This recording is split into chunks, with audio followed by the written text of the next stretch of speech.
कक्षा 10 भूगोल अध्याय 5 खनिज तथा ऊर्जा संसाधन।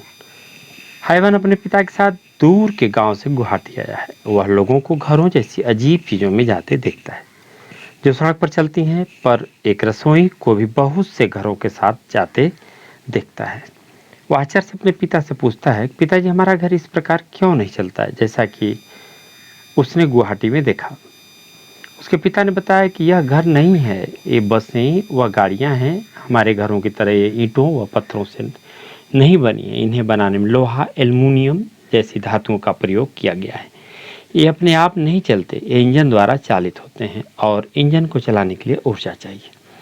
हम अपनी रोजमर्रा की जिंदगी में धातु से बनी विभिन्न वस्तुओं का प्रयोग करते हैं। क्या आप अपने घर में प्रयोग की जाने वाली धातु से बनी चीज़ों की सूची बना सकते हैं? ये धातुएं कहाँ से आती हैं? आपने पढ़ा है कि भू प्रॉपर्टी पृथ्वी की ऊपरी सतह विभिन्न खनिजों के योग से बनी चट्टानों से निर्मित है। इन खनिजों का उपयुक्त शोधन करके ही ऐसे धातुएं निकाली जाती हैं। खनिज हमारे जीवन के अति अनिवार्य भाग हैं। लगभग हर चीज़ जो हम इस्तेमाल करते हैं, एक छोटी सुई से लेकर एक बड़ी इमारत तक या फिर एक बड़ा जहाज आदि खनिजों से बने हैं। रेलवे लाइन और सड़क के पत्थर, हमारे औजार तथा मशीनें सभी खनिजों से बने हैं। कारें, बसें, रेलगाड़ियाँ, हवाई जहाज सभी खनिजों से निर्मित हैं और धरती से प्राप्त ऊर्जा के साधनों द्वारा चालित होते हैं। यहाँ तक कि भोजन में भी खनिज होते हैं जिसे हम खाते हैं। मनुष्य ने विकास के सभी अवस्थाओं में अपनी जीविका तथा सजावट, त्योहारों व धार्मिक अनुष्ठान के लिए खनिजों का प्रयोग किया है। खनिज व दंतमंजन से एक उज्ज्वल मुस्कान। दंतमंजन आपके दांत साफ करते हैं। कुछ अपघर्षक खनिज जैसे सिलिका, चूना पत्थर, एल्युमिनियम ऑक्साइड व विभिन्न फास्फेट खनिज स्वच्छता में मदद करते हैं।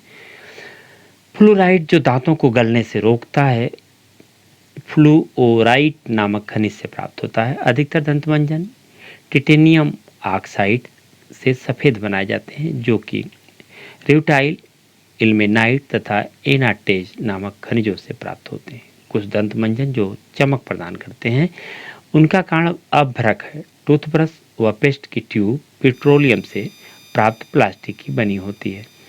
अब यह बताइए कि खनिज कहाँ पाए जाते हैं? जरा ध्यान सोचें और बताएं कि रोशनी देने वाले बल्ब में कितने खनिज प्रयुक्त होते हैं। सभी सजीव वस्तुओं को खनिजों की आवश्यकता होती है।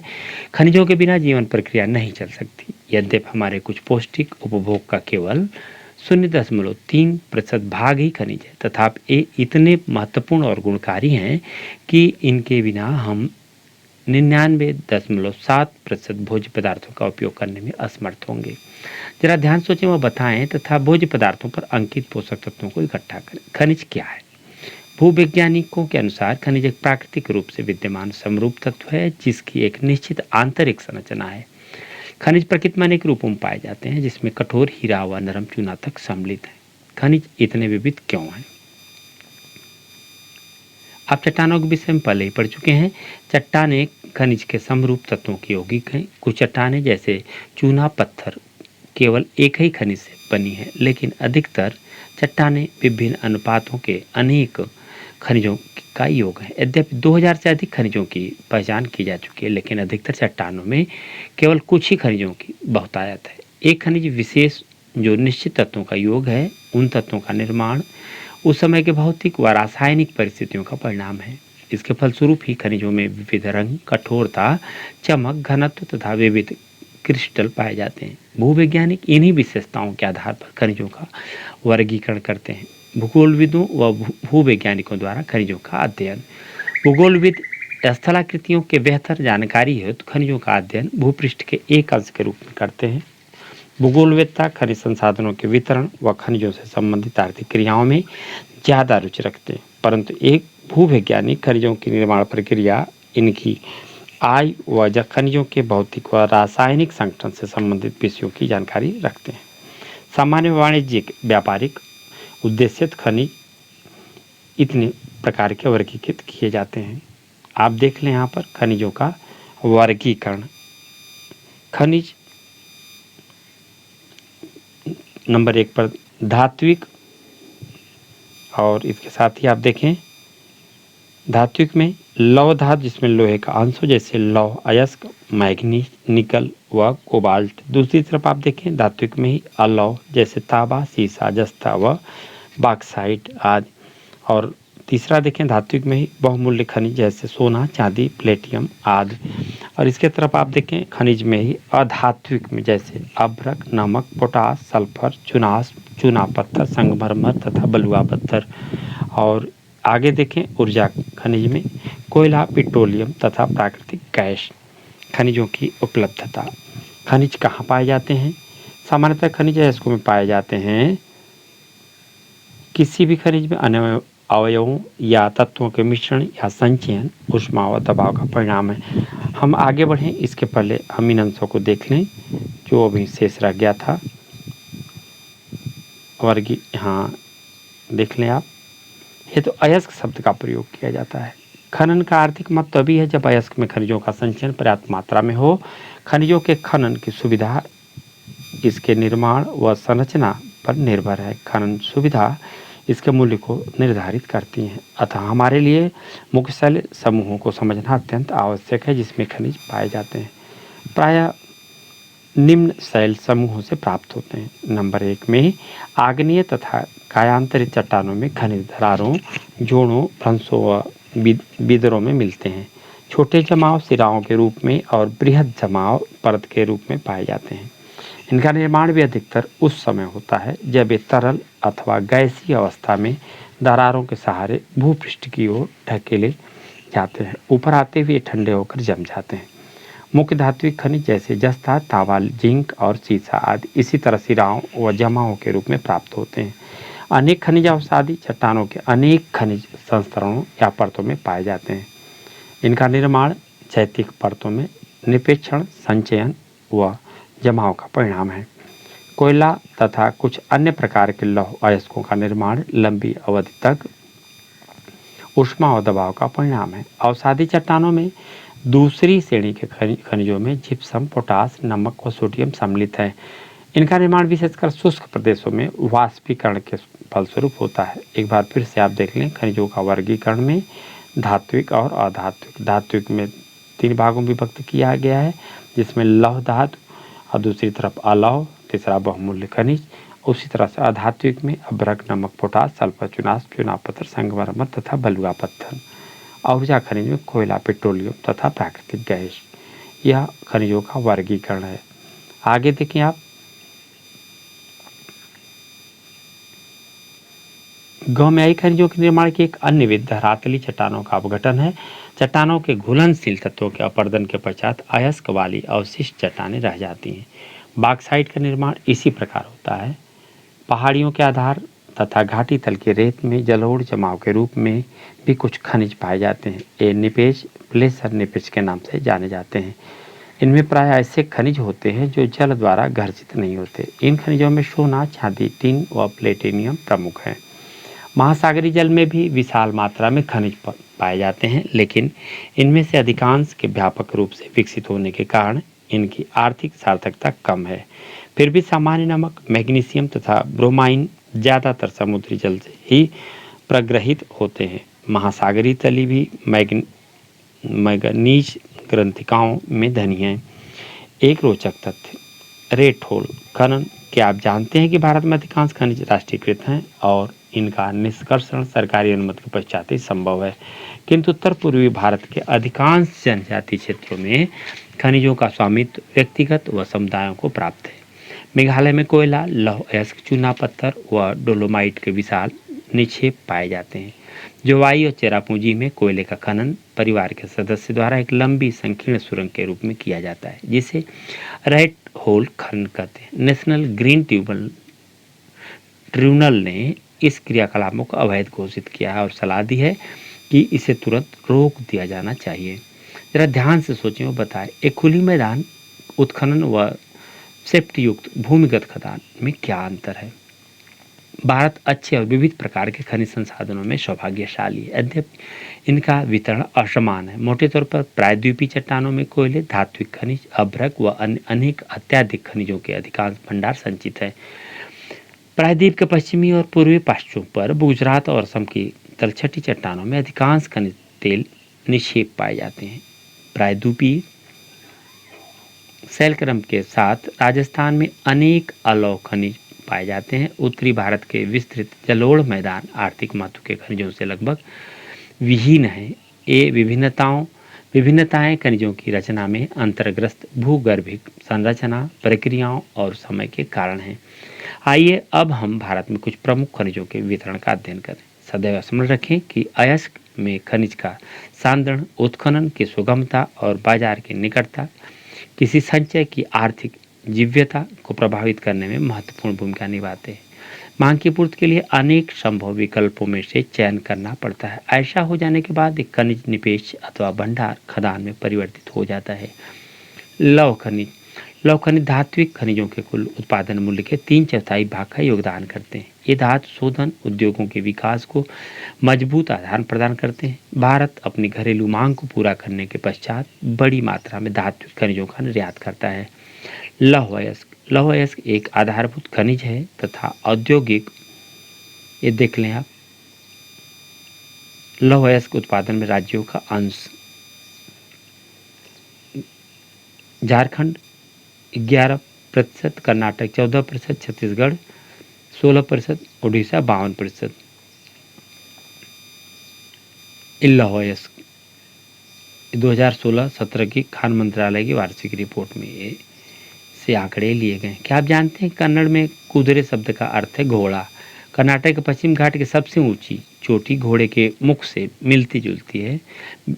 बेलाडीला की पहाड़ियां बैल के डील से मिलती जुलती है, जिसके कारण इसका नाम पड़ा। ये देखें आप, लौह अयस्क खदानें। अभी लौह अयस्क खदानों का पूरे भारतवर्ष के विभिन्न प्रांतों में जो प्रतिशत दिखाया गया, आप एक बार फिर से देख लें। ये आंकड़ा वार्षिक रिपोर्ट खान मंत्रालय के 2016-17 में दर्शाए गए थे। उड़ीसा में 52, अर्थात सबसे अधिक उड़ीसा में। उसके बाद आप देख लें छत्तीसगढ़ में, फिर कर्नाटक में और झारखंड में। इसके अलावा अन्य 7% लौह अयस्क। ये आपने देख लिया, ये लौह अयस्क खदानें हैं। विकासशील भारत में लौह अयस्क के विपुल संसाधन विद्यमान है। भारत उच्चकोट के लोहांश युक्त लौह अयस्क में धनी है। मैग्नेटाइट सर्वोत्तम प्रकार का लौह अयस्क है। इसमें 70% लोहांश पाया जाता है। इसमें सर्वश्रेष्ठ चुंबकीय गुण होते हैं जो विद्युत उद्योगों में विशेष रूप से उपयोगी हैं। हेमेलाइट सर्वाधिक महत्वपूर्ण औद्योगिक लौह अयस्क है जिसका अधिकतम मात्रा में उपभोग हुआ है, किंतु इसमें लौह की मात्रा मैग्नाइट की अपेक्षा थोड़ी सी कम होती है। इसमें लोहांश 50 से 60% तक पाया जाता है। भारत में लौह अयस्क की पेटियाँ, उड़ीसा झारखंड पेटी। उड़ीसा में उच्च कोट का हेमेलाइट किस्म का लौह अयस्क मयूरभंज व केंदुझर जिलों में बादाम पहाड़ खदानों से निकाला जाता है।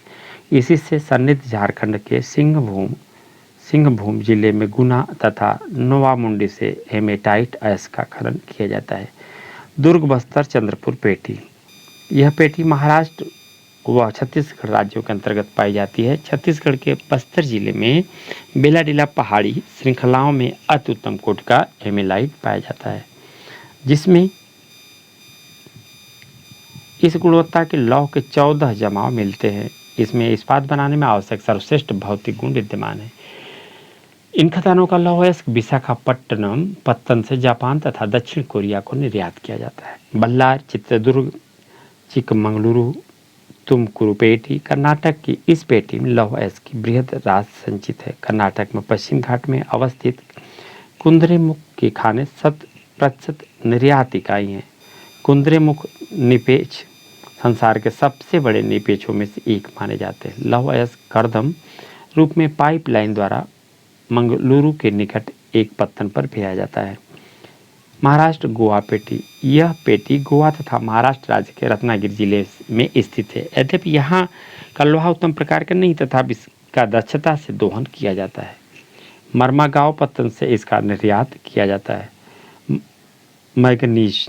मैग्नीज मुख्य रूप से इस्पात के विनिर्माण में प्रयोग किया जाता है। 1 टन इस्पात बनाने में लगभग 10 किलोग्राम मैग्नीज की आवश्यकता होती है। इसका उपयोग ब्लीचिंग पाउडर, कीटनाशक दवाएं व पेंट बनाने में किया जाता है। देखिए आप,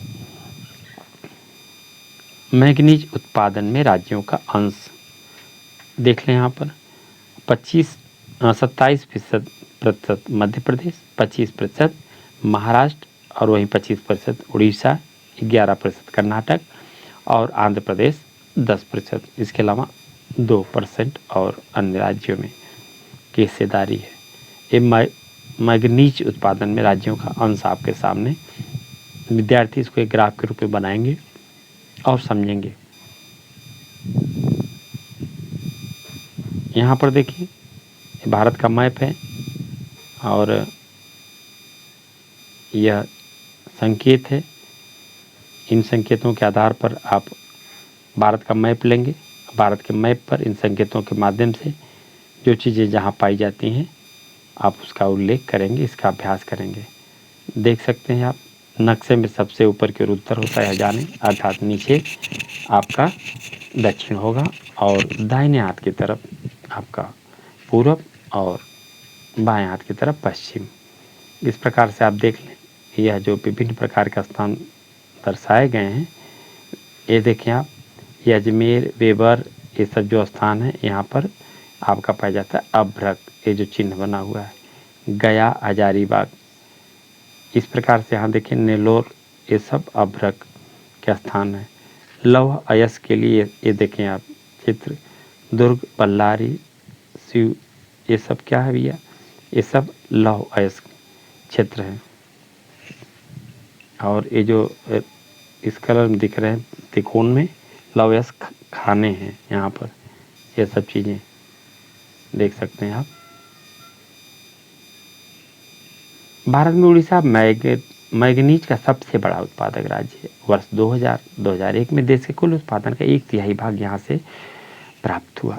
जरा ध्यान से सोचें और बताएं, भारत में लौह अयस्क, मैग्नीज, कोयला तथा लोहा इस्पात उद्योग के वितरण वाले मानचित्रों को अध्यारोपित करें। क्या आप इनमें कोई संबंध देखते हैं? अलौह खनिज, भारत में अलौह खनिजों की संचित राशि उत्पादन अधिक संतोषजनक नहीं है। यद्यपि खनिज जिनमें तांबा, बॉक्साइट, सीसा और सोना आते हैं, धातु शोधन, इंजीनियरिंग व विद्युत उद्योगों में महत्वपूर्ण भूमिका निभाते हैं। आइए हम तांबा, बॉक्साइट का वितरण समझें। तांबा, भारत में तांबे के भंडार व उत्पादन क्रांतिक रूप से न्यून हैं। धातुवर्ध्य, तन्य और ताप सुचालक होने के कारण तांबे का उपयोग मुख्यतः बिजली के तार बनाने, इलेक्ट्रॉनिक्स और रसायन उद्योगों में किया जाता है। मध्य प्रदेश की बालाघाट खदानें देश का लगभग 52% तांबा उत्पन्न करती हैं। झारखंड का सिंहभूम जिला भी तांबे का मुख्य उत्पादक है। राजस्थान की खेतड़ी खदानें भी तांबे के लिए प्रसिद्ध हैं। ये देख लें आप, मलंजगंज में तांबा खदान है। और आगे बढ़ें इसके पहले आप बॉक्साइट, यद्यपि अनेक अयस्कों में एल्युमिनियम पाया जाता है, परंतु सबसे अधिक एल्यूमिना क्ले जैसे दिखने वाले पदार्थ बॉक्साइट से ही प्राप्त किया जाता है। बॉक्साइट निक्षेपों की रचना एल्युमिनियम सिलिकेटों से समृद्ध व्यापक भिन्नता वाली चट्टानों के विघटन से होती हैं। एल्युमिनियम एक महत्वपूर्ण धातु है क्योंकि यह लोहे जैसी शक्ति के साथ साथ अत्यधिक हल्का एवं सुचालक भी होता है। इसमें अत्यधिक घातवर्धता भी पाई जाती है। भारत में बॉक्साइट के निक्षेप मुख्यतः अमरकंटक पठार, मैकाल पहाड़ियों तथा बिलासपुर कटनी के पठार प्रदेश में पाए जाते हैं। यहाँ पर आप देख लें, यह चित्र देख लें, बॉक्साइट उत्पादन में राज्यों का अंश प्रतिशत के हिसाब से देख लें। सबसे अधिक उड़ीसा, उसके बाद आप देखें गुजरात और झारखंड, छत्तीसगढ़, महाराष्ट्र और 2% अन्य में एक क्रम रहा। और यहाँ पे आपने मलंज खंड में तांबा का खदान। आगे देखें आप बॉक्साइट खदान, ये बॉक्साइट की खदान है जिसकी तस्वीर आपके सम्मुख है। उड़ीसा भारत का सबसे बड़ा बॉक्साइट उत्पादक राज्य है। 2016-17 यहाँ कोरापुट जिले में पंचपतमाली निक्षेप राज्य के सबसे महत्वपूर्ण बॉक्साइट निक्षेप है। जरा ध्यान सोचें और बताएं, भारत के भौतिक मानचित्र पर बॉक्साइट के खाने चिन्हित करें। जो अभी आपने देखा ऊपर, एक रोचक तथ्य, एल्युमिनियम की खोज के बाद सम्राट नेपोलियन तृतीय अपने कपड़ों पर एल्युमिनियम से बने हुक व बटन पहनना पहनता था तथा खास मेहमानों को एल्युमिनियम से बने बर्तनों में भोजन कराता तथा आम मेहमानों को सोने व चांदी के बर्तनों में भोजन परोसा जाता। इस घटना के 30 वर्ष बाद पेरिस में भिखारियों के पास एल्युमिनियम के बर्तन एक आम बात थी। आधारित खनिज अभ्रक एक ऐसा खनिज है जो प्लेटों अथवा पत्रक क्रम में पाया जाता है। इसका छात्रों में विपाटन आसानी से हो सकता है। ये परतें इतनी महीन हो सकती हैं कि इसकी 1000 परतें कुछ सेंटीमीटर ऊंचाई में समाहित हो सकती है। अभ्रक पारदर्शी काले, हरे, लाल, पीले अथवा भूरे रंग का हो सकता है। इसकी सर्वोच्च पैरा वैद्युत शक्ति, ऊर्जा ह्रास का निम्न गुणांक, विंशवाहन के गुण और उच्च वोल्टेज की प्रतिरोधिता के कारण अभ्रक विद्युत व इलेक्ट्रॉनिक उद्योगों में प्रयुक्त होने वाले अपरिहार्य खनिजों में से एक है। अभ्रक के निक्षेप छोटा नागपुर पठार के उत्तरी पठारी किनारों पर पाए जाते हैं। बिहार, झारखंड की कोडरमा, गया, हजारीबाग पेटी अग्रणी उत्पादक हैं। राजस्थान के मुख्य अभ्रक उत्पादक क्षेत्र अजमेर के आसपास हैं। आंध्र प्रदेश के नेल्लोर अभ्रक पेटी भी देश की महत्वपूर्ण उत्पादक पेटी है। चट्टानी खनिज चूना पत्थर कैल्शियम या कैल्शियम कार्बोनेट तथा मैग्नीशियम कार्बोनेट से बनी चट्टानों में पाया जाता है। यह अधिकांशतः अवसादी चट्टानों में पाया जाता है। चूना पत्थर सीमेंट उद्योग का एक आधारभूत कच्चा माल होता है। लौह प्रगलन की भट्टियों के लिए अनिवार्य है। जरा ध्यान से सोचें और बताएं। मानचित्र का अध्ययन करें, बताएं कि छोटा नागपुर क्षेत्र खनिजों का भंडार क्यों है। देख लें आप यहाँ पर यह जो चित्र है, चूना पत्थर उत्पादन में राज्यों का अंश प्रतिशत के हिसाब से यहाँ पर आपको दिखाया गया है। आप देख सकते हैं 21% राजस्थान में चूना पत्थर, और उसके बाद 11 मध्य प्रदेश और आंध्र प्रदेश में, 10 छत्तीसगढ़ और कर्नाटक में, और 8 गुजरात, तमिलनाडु और 8% तेलंगाना में, अन्य 13। खनन को घातक उद्योग बनने से रोकने के लिए दृढ़ सुरक्षा विनियमन और पर्यावरणीय कानूनों का क्रियान्वयन अनिवार्य है। खनन के जोखिम खतरे। क्या आपने कभी खनिकों द्वारा आपके जीवन की आपको सुविधाजनक बनाने के लिए किए गए प्रयासों के बारे में सोचा है? खनन का खनिकों के स्वास्थ्य तथा पर्यावरण पर क्या प्रभाव पड़ता है? खदानों में काम करने वाले श्रमिक लगातार धूल व हानिकारक धुएं में सांस लेते हुए फेफड़ों संबंधी बीमारियों के शिकार हो जाते हैं। खदानों की छतों से गिरने, सैलाब आने, जल प्लावित होने, कोयले खदानों में आग लगने आदि खतरे खदान श्रमिकों के लिए अस्थायी हैं। खदान क्षेत्र में खनन के कारण जल स्रोत संदूषित हो जाते हैं। अवशिष्ट पदार्थों तथा खनिज तरल के मलबे के खत्ता लगाने से भूमि व मिट्टी का अवक्षय होता है और सरिताओं तथा नदियों का प्रदूषण बढ़ता है। खनन क्षेत्रों में धूल उठने से वायु प्रदूषण।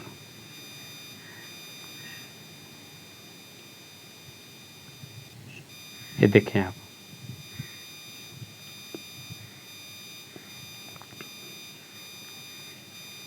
और हम इससे आगे बढ़ें दूसरे भाग के लिए। इसको हम यहीं पर पूर्ण करते हैं।